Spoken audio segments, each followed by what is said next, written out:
Okay, welcome back everyone. So in the previous video we saw what would the capacitance of a capacitor be, and we found out its value to be epsilon naught A divided by the distance separating them. Now we are going to do a slight modification.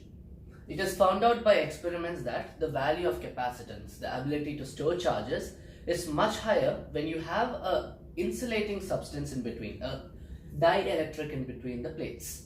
So when you introduce a dielectric, the capacitance increases, and now we have to derive the expression for what is the capacitance of a capacitor with a dielectric substance in between. Now in the textbook, the derivation that is given is for the entire length. That is, if you have the capacitor over here, the expression given in the textbook is the direct answer for if there was a dielectric filled in this entire space. That is, the length of the dielectric is equal to the width of the distance separating the plates. So this is the one of the result of a general expression. So now let's derive the general expression so that we can use this as a result of our final answer. The reason why we are going to the general expression is because there are a lot of questions, numericals, where the slab is not of the entire thickness of the gap, but instead it is of a portion. They would have said that the slab has a thickness of d, which is maybe d by 2, whereas the entire distance is d, or it could be d by 4. So in such cases we cannot proceed with the given expression. So let's just do the general one. Okay, let's start with the derivation.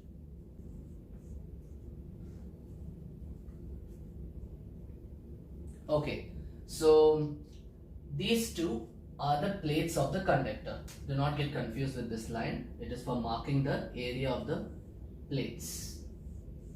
Okay, so this is the area of each plate, which is equal to the area of the dielectric. Here is the dielectric, the green portion.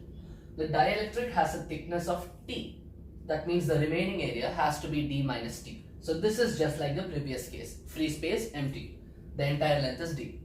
So how do we proceed with this? So before we start the derivation, there are certain formulas we need to know, which we have learned previously. That is, from the first video where we spoke about the electrostatic force, the Coulomb's force, we know what is K. It's just a different notation, but K equals epsilon R, which is the relative permittivity of the medium. We saw that relative permittivity ER is the ratio of the electrostatic fields in free space to that of the given medium. So this is the ratio, free space to the given medium, which is equal to K. These both are same. K is called the dielectric constant.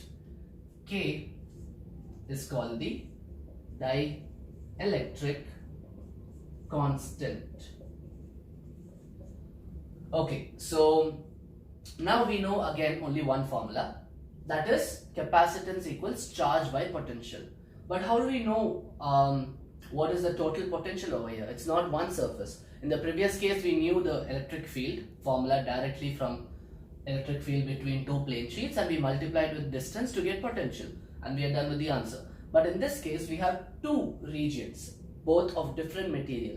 So we need to individually sum them up, and then the procedure is same as the previous case.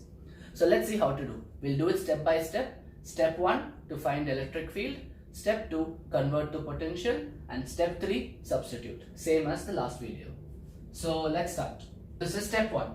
Now we need to understand that there are two electric fields, one in this region and other one in this region.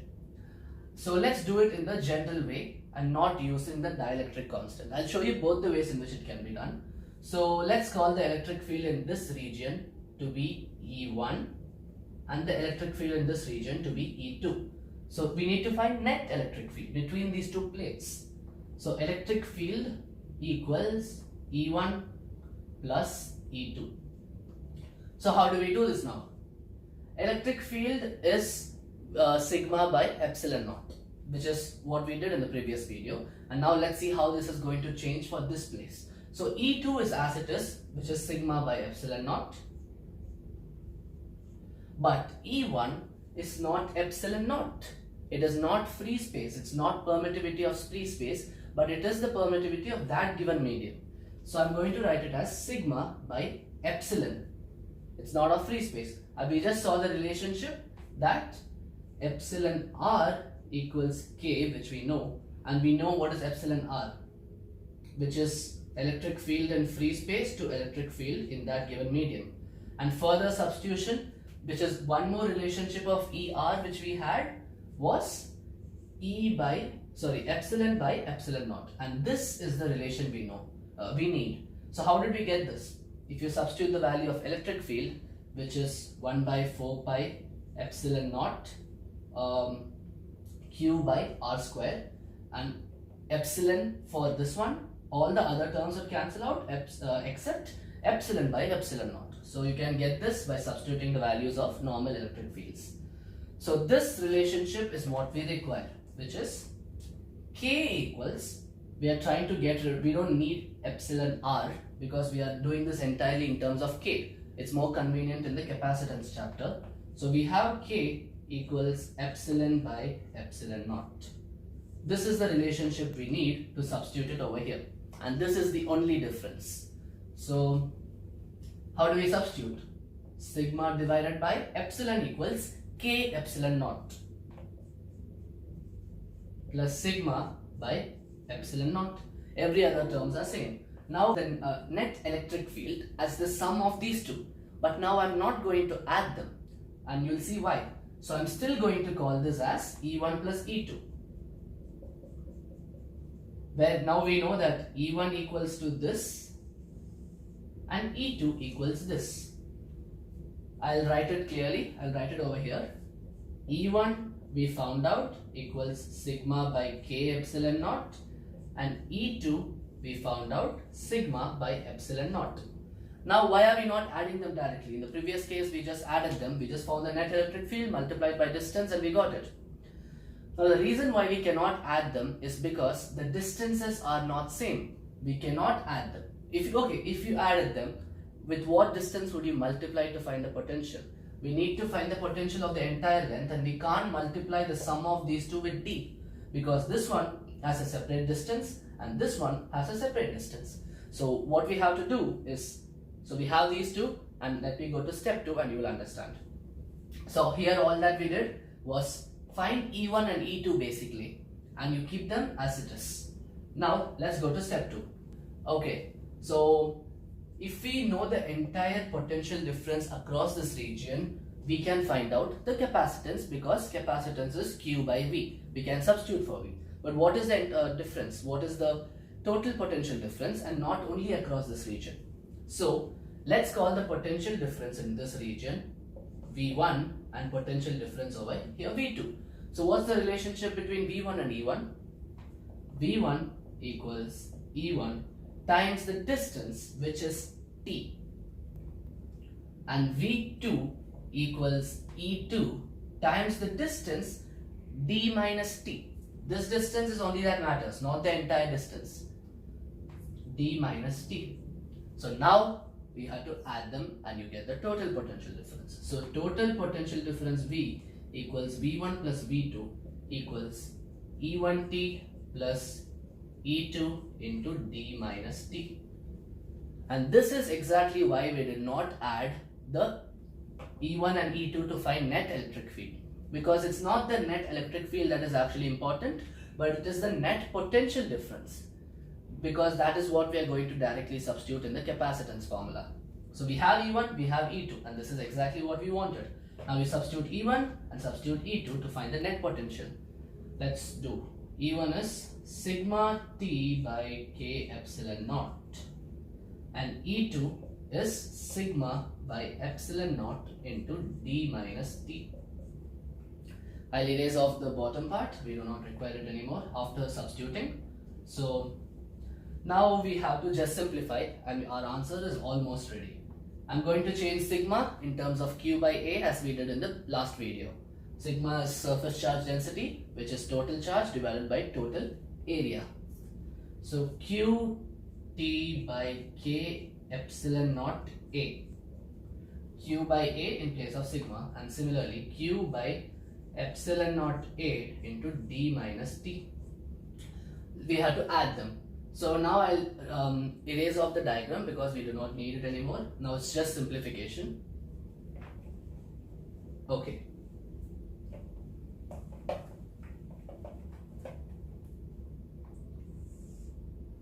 After this, we can take Q epsilon naught A common. Q by epsilon naught A is common, and we have T by K plus D minus T. And again we can do some simplification, which is Q by epsilon naught A into, I am taking T, I am grouping T into one term, so you have T into 1 by K minus 1 plus D. You can leave it as it is, or you can bring K to the numerator. So what we can do is, I am going to take the LCM. So you are left with T into 1 minus K plus D times K divided by K. All I did here was take LCM.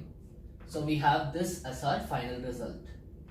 Now we just have to substitute this in our capacitance formula. So let this be as it is, and let me erase off this part to substitute. Okay, so capacitance equals Q by V, and we know what is the total potential difference, which is given by this entire quantity. So the reason this looks very complicated is because we have generally taken it as distance T. If we would have taken it according to the textbook, which is D, it would have been a lot simpler, and you will see how it changes. So for now, let us keep it as it is.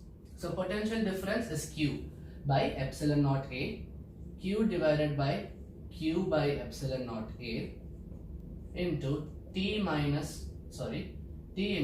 1 minus K plus D times K divided by K. So Q and Q cancels off, and let's take the reciprocal, which will be K epsilon naught A divided by T into 1 minus K plus D times K. This is the total capacitance of any.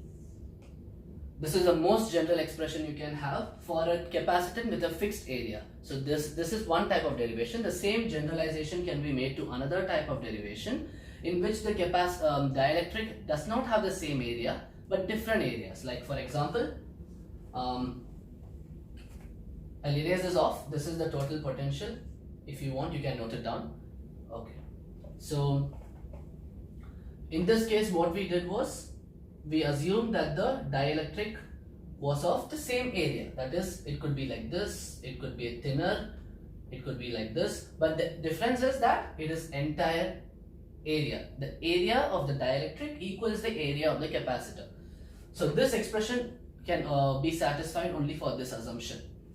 Then there is another derivation which is very similar, which is for dielectrics of the same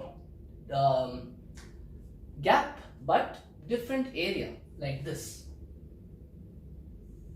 This is one dielectric and this is another dielectric, or free space, it could be anything. So you notice here that the distance D remains the same, but the area changes to A1 and A2. So that is the difference. So this is a different derivation, not to link with this. So you have to be careful on which situation you are applying which.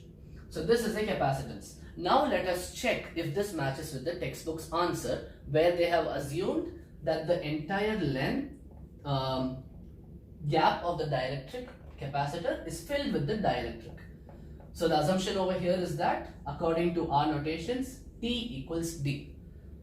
That means the thickness of the dielectric completely fills the space of the capacitor.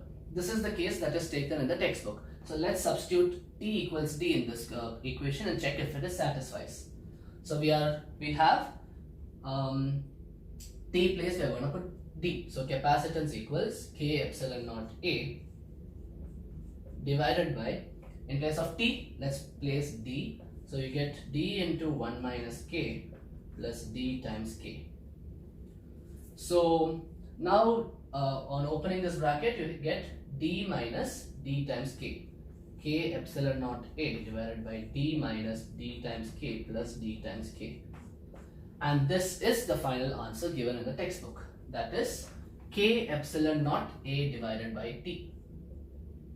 K epsilon naught A divided by D. This is the capacitance when T equals D. So this is just one of the different results which can be obtained from this. So it's better to understand this formula and then derive according to whichever situation you are given. Just by substituting the length of T. If they give that the dielectric has a thickness 1/4 times the distance between the two plates, then you substitute T equals D by 4. So this is like the master equation. You can then convert this to any form you require. And you must also realize that the dielectric need not require always be fixed to one of the plates. It can also be in between both the plates. As in the same case where we considered the dielectric could have been over here, having the thickness T over here, and this area, let's say it's D1 and this area is D2, such that D1 plus D2 equals what we discussed before, which is D minus T. So even though there is separate distances, if you add this region, consider E1, V1, E3, V3, E2, V2, and then you add them all, you're going to get the same answer. But instead you can treat as if you're placing this dielectric along the edge, so that these two electric free spaces combine into one region. So that is what we did in this case. So this is the effect of a dielectric being introduced in a capacitor. The case where a dielectric of unsimilar area being introduced is very less, but we can do one more derivation in a different video. So this is it for today's video, and in the next video we'll talk about a small topic, that is combination of capacitors. Just like how you learned combination of resistors in series and parallel, now you have combination of capacitors, and the thing is, it's just the opposite. That is, in series it becomes the reciprocal addition, and in parallel it becomes the normal addition. So we'll see that in the next video, and thank you for watching.